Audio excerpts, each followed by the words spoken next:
You want the best for your car? You already watch our tutorials. So the best place for the best deal is to buy from the Mr. Auto app. Easy, fast, and with better prices than on the website.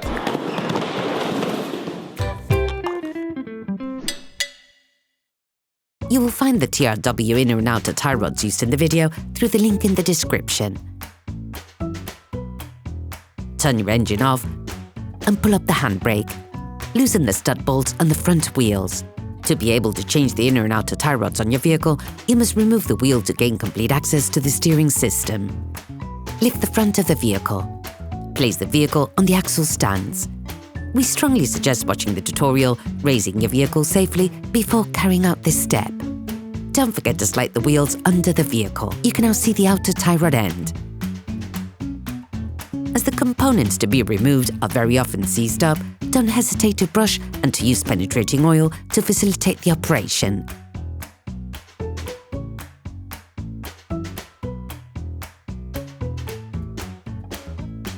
With a marker, trace a line between the axle joint and the tie rod end. It will help later during the disassembly and reassembly process. Using a 21mm spanner, release the tie rod end lock nut on the inner tie rod side. Hold the tie rod axle joint with a 19mm spanner to prevent it from turning. The lock nut is there to prevent any rotation of the two parts towards each other, which could have an impact on the alignment of your vehicle. Now, using an 18mm spanner, a socket wrench and a 6mm Allen socket, release the holding lug nut on the tie rod. If you don't have a ball joint puller, take a hammer and hit the lug nut hard just at the end of the threading.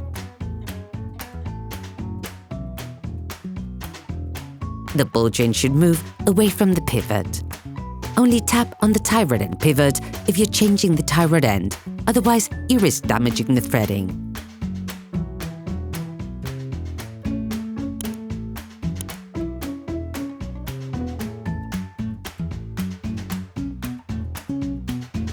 Paying close attention to the point of reference, unscrew the tie rod end, counting the number of turns necessary to extract the tie rod end. This will allow you to find an approximate setting when reassembling. For greater accuracy, we advise you to measure the distance between the lock nut and the end of the tie rod ball joint using a caliper. In any case, an alignment check will have to be carried out by a professional soon after having performed this operation. Remove the lock nut from the axle joint.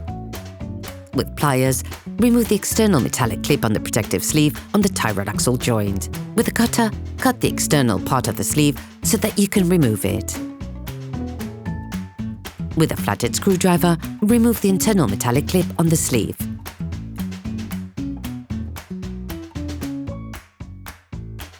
Remove the sleeve.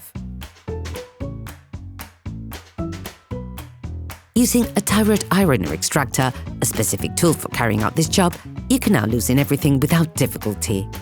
To do this, insert the tool up to the fixed part of the tie rod, then with a socket wrench and a long extender, force it in an anti-clockwise direction. If the tie rod axle joint is equipped with marks, release them using adjustable spanners. Remove the seal from the sleeve on the steering rack.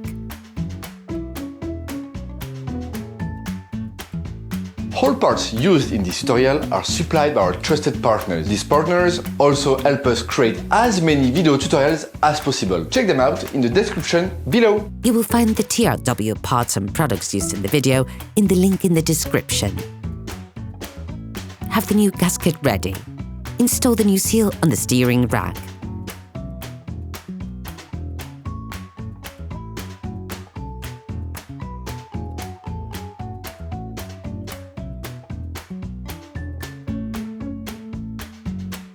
You can apply a very small amount of silicone grease to facilitate the installation of the sleeve on the rack.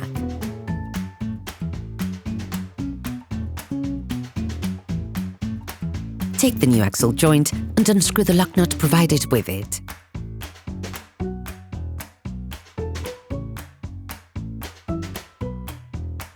Before installing the new tie rod axle joint, apply a medium thread locker to prevent accidental unscrewing.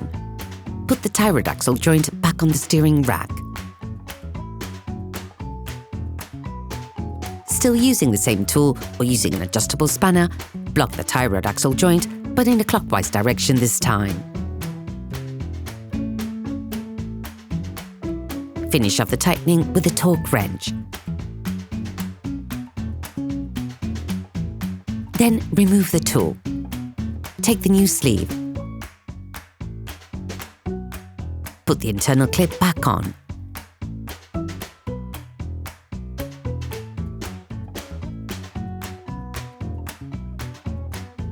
Apply silicone grease to the part of the sleeve that will be in contact with the tie rod ball joint. When installing the sleeve, the seal on the rod may shift, thus no longer fully performing its function. Tip: place a Wilson clamp on the inside of the steering rack to prevent the seal from slipping when installing the sleeve.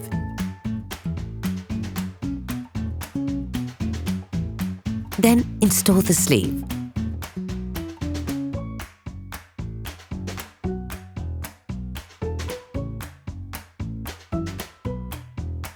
You can now crimp the collar with a special tool or with pliers.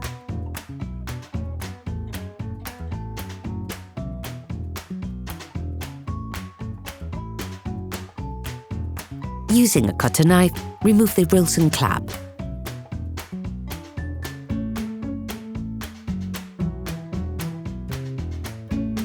Then put the external clip in place. Screw the lock nut back on until the distance measured with the caliper is reached.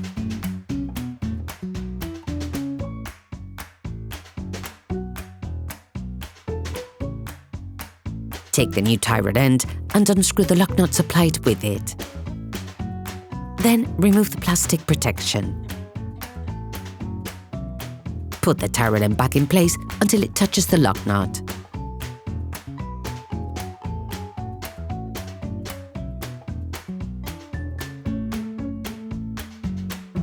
Using a wire brush, scrub the pivot, then apply silicone grease to the flat part that will be in contact with the tie rod bellows.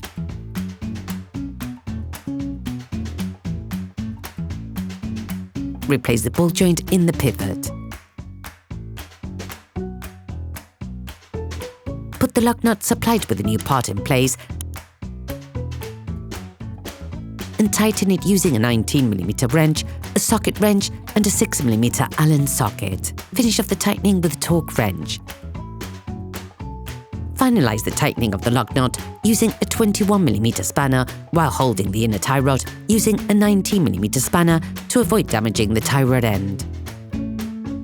Then you will be able to put the wheels back on your vehicle. During this operation, you will work on the steering system of your vehicle. Checks on tire alignment when carried out by a professional will guarantee that your steering system has been perfectly aligned and is in good working order. Put your vehicle back on the ground and fix the wheels in place properly. Operation completed.